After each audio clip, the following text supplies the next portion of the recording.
elle est dans de sales draps. Shakira est de plus en plus proche de devoir faire un tour devant la justice pour des raisons de fraude fiscale.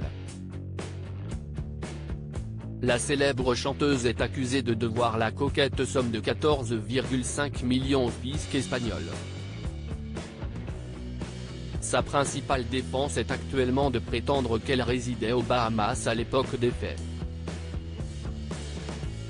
Une version qui n'a pas été entendue par le tribunal de Barcelone, qui a par conséquent rejeté la demande d'abandon des poursuites de la Colombienne. On peut considérer que la requérante avait sa résidence habituelle en Espagne, a indiqué dans un communiqué le tribunal, selon lequel la documentation fournie pour prouver que la résidence fiscale était dans un autre pays ne semble pas être suffisante.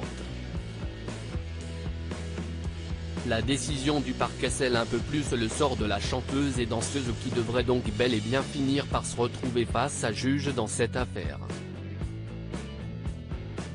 Les avocats de la chanteuse, maman de 2 enfants, ont affirmé dans un communiqué que la conduite de Shakira en matière fiscale a toujours été irréprochable dans tous les pays dans lesquels elle a dû payer ses impôts.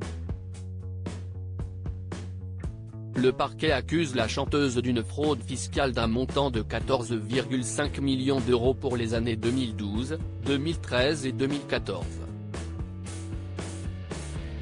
Selon le parquet, elle vivait en Espagne depuis 2011, l'année où sa relation avec le footballeur du FC Barcelone Gérard Piqué a été rendue publique, mais avait maintenu sa résidence fiscale aux îles Bahamas, considérée comme un paradis fiscal, jusqu'en 2015.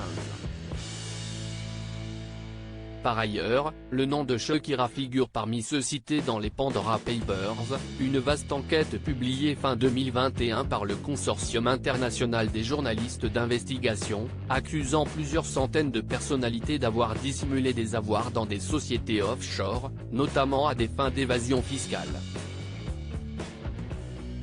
En attendant son jugement, la belle latina a fait des merveilles du côté de Cannes où elle a assisté à la présentation du film Elvis, réalisé par Baz Luhrmann.